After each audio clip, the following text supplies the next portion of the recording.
Hello, everybody. Welcome. My name is Alane Freund. I'm an international consultant on high sensitivity and the host of the Are You Highly Sensitive live webinars. I'm really pleased to introduce my guest for September 4th, my friend and colleague, Monica Zimmerman. Welcome, Monica. Hi, how are you? Good to see you. You too. It's so great to have you here. I invited Monica to join us for September 4th's webinar because the topic is making work work for HSPs, highly sensitive people. And Monica recently published the book, Creative Leadership for Modern Leaders. You know what I think, Monica? I think that book is, it's sort of an undercover highly sensitive person's leadership book. Would you say that's true? Yes, don't tell, but I really wrote it for the HSPs out there. Shh. Yeah, I had to go undercover a little bit for that. Yeah, well, I like the way you made it accessible to business leaders everywhere. And really, I mean, the principles apply in the family too, just like all good principles for life, right? But, you know, there's a chapter on highly sensitive people, but there's nothing in that book that isn't appropriate for highly sensitive people.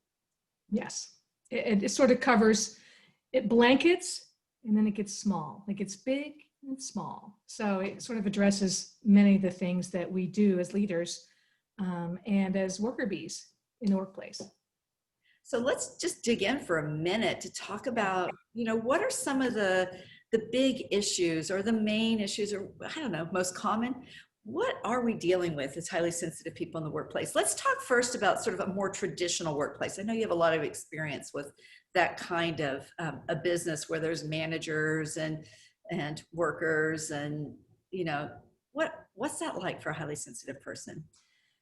Well, as you know, we often see the small details and the nuances of working with a manager and a leader and team leader, staff. I mean, whoever's doing the mechanics of getting things done, and paying attention and believing them to have it be true. Sometimes we see things and, oh, it should be done this way.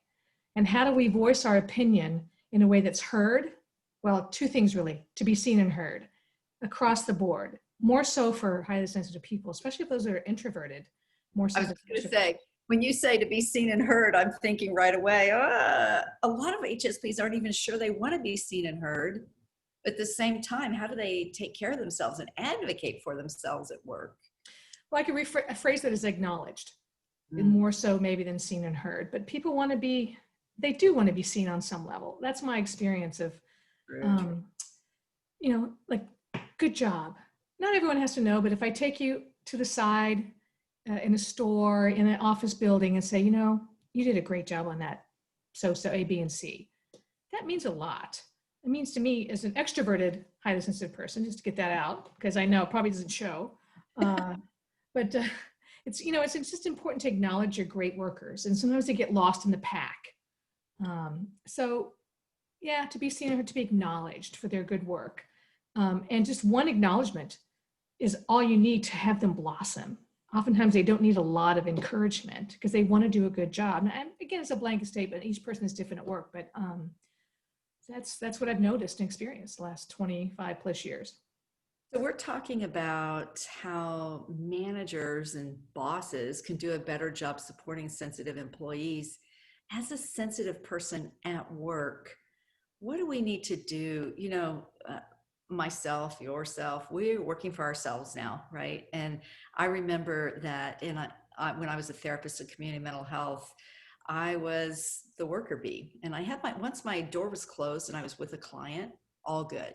But the politics of the clinic and the, you know, all that stuff was so hard for me. So what could we say, just one quick gem, because we're going to dig into this big time in our webinar on September 4th, but what's one gem that we could say for the person, the highly sensitive person at work?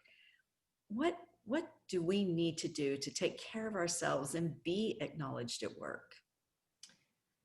Well, the key you said is self-care. And I know you talk about this in the work that you do. And I talk about this for no matter where you are in the worker scheme of things.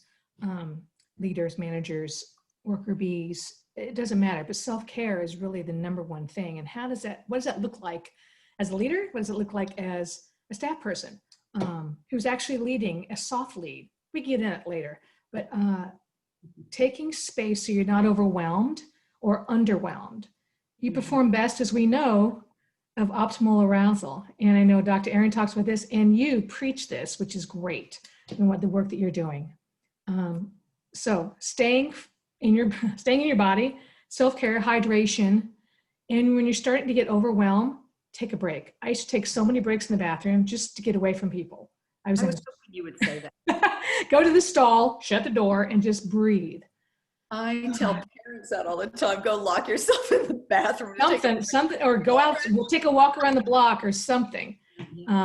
So I would say self-care, and it varies for, each situation. It changes. So it depends on what situation you're in, but really trying to put yourself first, which oftentimes we don't.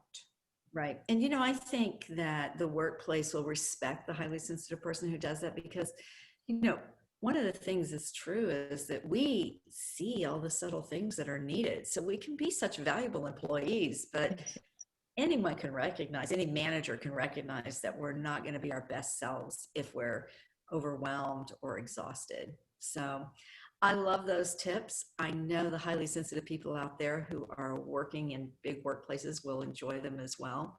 And Monica, tell us a little bit about how people can get in touch with you. Well, gosh, Alane, they can go to my website, zimmermancircle.com. It's called zimmermancircle.com. You can go to Amazon, find my book if you're interested. There's a download that's affordable. I wanted to make it accessible and affordable. The book is out there. You want some tools. It'll cross-pollinate anything you're trying to do as a leader and in your personal life. The book is on Amazon. You can grab that. Or go to my website. Reach out. And I think the best thing is you can ask Monica and myself any question you'd like to ask about being a highly sensitive person and managing your work life, whether you're an entrepreneur, a solopreneur, a healthcare provider, or you're working in the corporate world or in retail, it doesn't matter. We want to help you thrive in your workplace because we all need to make a living, right?